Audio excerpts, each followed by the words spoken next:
Good morning. আজ তো Sunday, রবিবার। মেয়ে বাড়িতে আছে, ভাবলাম মেয়ে বাড়িতে আছে, আজকে ওয়েদারটা ভালো নেই। অন্য সানডে হলে কী হয় বলো তো, আমরা মা মেয়ে রেডি হয়ে বাইরে বেরিয়ে যাই, একটু ঘোরাফেরা করি, বাইরে খাওয়া দাওয়া করে রাত্রে ফিরি। এখন মেয়ে যতদিন চাকরি জয়েন করেছে, কিন্তু আজকে ওয়েদারটা এতই খারাপ আর শরীরটাও ঠিক ভালো নেই, এখনও পর্যন্ত শরীরটা ঠিক হয়নি, তাই ইচ্ছে হলো না যে বাইরে বেরিয়ে দুপুরবেলা কোথাও যাই।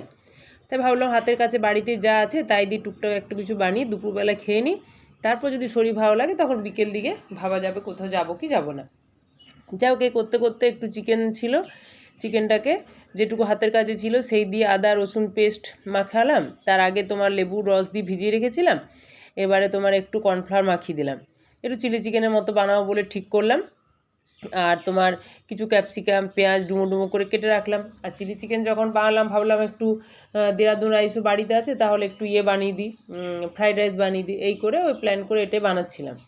আর বানাতে বানাতে মা মেয়ে গল্প করছি যে আজ বিকেলে কোথায় ঘুরতে যাওয়া যায়। কেন শনিরবিবারটা হলে কী হয় বলো তো, মেয়ে চায় যে একটু বাইরে কোথাও আমাকে নিয়ে ঘুরতে যাবে, কেন পুরো সপ্তাহটা আমি একাই বসে থাকি, আর ও ছুটি থাকে শনি আর রবিবার দিন। তাহলে ও চেষ্টা করে সবসময় আমাকে নিয়ে শনি রবিবারটা একটু বাইরে কোথাও বেড়াতে ঘোরাতে নিয়ে যেতে পছন্দ করে। যাই হোক, মা মেয়ে দুজনে একটু বেরোবো এই প্ল্যান করছে, সাথে রান্নাটাও বসিয়ে দিলাম। দেখতে পাচ্ছ সমস্ত যেভাবে চিলি চিকেন বানানো হয় সেভাবে মোটামুটি বানাচ্ছি। ডুমো ডুমো করে কেটে রাখা পেঁয়াজগুলো দিলাম, এবার ক্যাপসিকামটা দিয়ে দেবো, এইভাবে টুকটুক করে আমি এটা বানাচ্ছি। আর মেয়ে এই সময় হয়তো স্নান করতে এবার ঢুকলো, ও স্নান টান করে রেডি হবে, তখনকে আমার রান্নাও রেডি হয়ে যাবে। এই ক্যাপসিকাম আর পেঁয়াজটা একটু যখন নরম হয়ে এলো তখন তার মধ্যে আমি দিয়ে দিলাম বেশ খানিকটা লঙ্কা।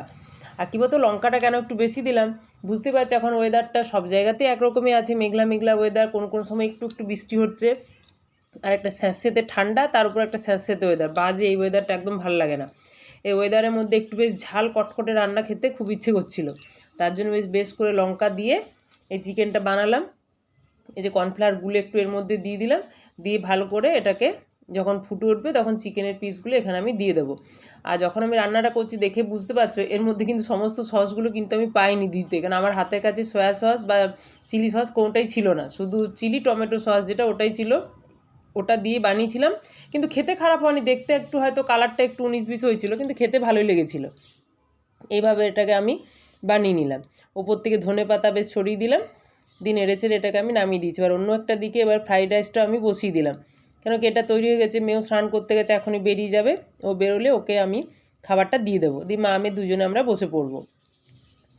এটা আমার কমপ্লিট। এবার আমি আরেকটা কড়াইয়ের মধ্যে সাদা তেল আর একটু ঘি মিশিয়ে, আর ওর মধ্যে একটু এলাচের দানা কয়েকটা দিয়ে দিয়েছিলাম, তারপর তোমার গাজর আর ক্যাপসিকাম কুচো দিয়ে দিলাম।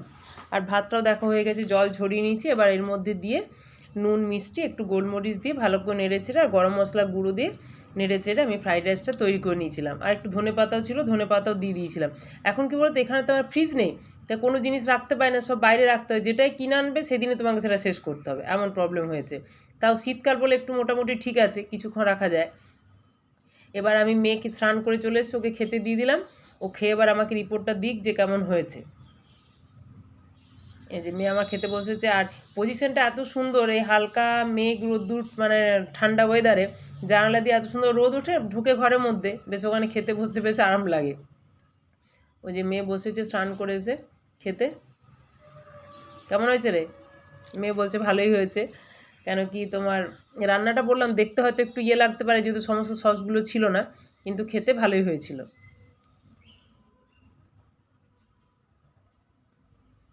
চিকেনটা কেমন?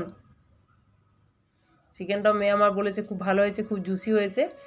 দুজনে খেতে খেতে প্ল্যান হয়ে গেলো চলো বিকেলবেলা আমরা দুজনে বেরিয়ে পড়বো। দিয়ে আমরা বেরোতে বেরোতে প্রায় 5টা বেজে গেছিলো, 5টার সময় বেরিয়েছি। বেরিয়ে প্রথমে আমরা চলে গেছি স্মার্ট বাজার, ওখানে যে সমস্ত জিনিসপত্র যেগুলো গ্রোসারি কিনে নিলাম।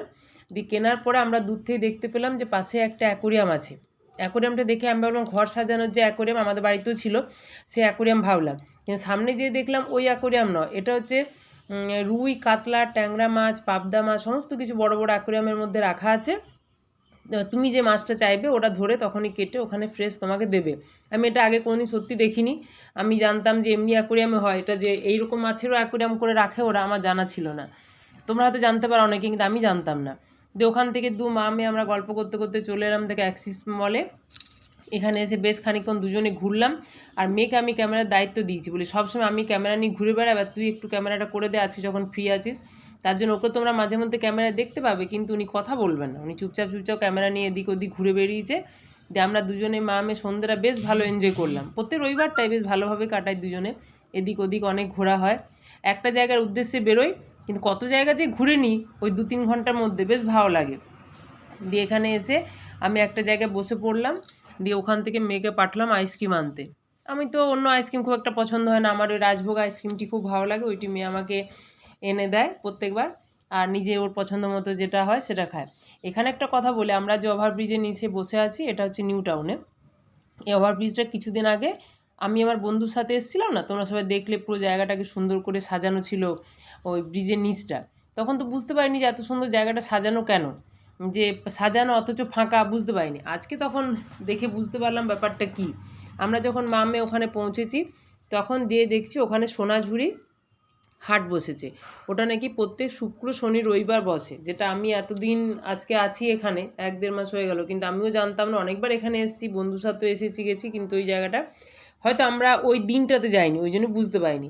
আজকে যখন এখানে এলাম দেখলাম আর সোনাঝুরি হাট যাওয়ার কলকাতার মানুষের দরকার নেই, তারা এখানেই সব ওভারব্রিজের নিচেই পেয়ে যাবে। সোনাঝুরি হাটে আমরা যা যা দেখতে পাই, চুড়ি মালা থেকে শুরু করে বিভিন্ন রকম শাড়ি কুর্তি, তারপর শীতের জন্য বিভিন্ন স্টোল চাদর, তোমার যা চাই সমস্ত কিছু ওই সোনাঝুরি হাটে যা থাকে, সেই ছোট্ট একটা সোনাঝুরি হাট তুমি নিউ টাউনে ব্রিজের নিচে পাবে।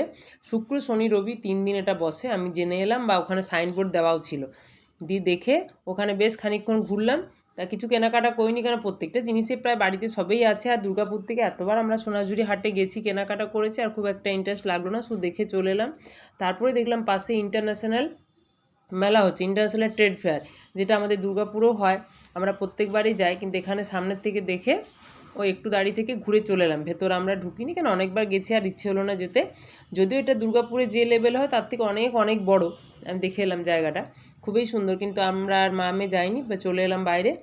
দিয়ে এসে এবার বাড়ির পথে হাঁটা দিলাম, হাঁটা দিয়ে তো বাড়ি আসতে পারবো না, যাই হোক মানে অটোতে করে বাড়ি আসবো তার জন্য প্রস্তুতি নিলাম।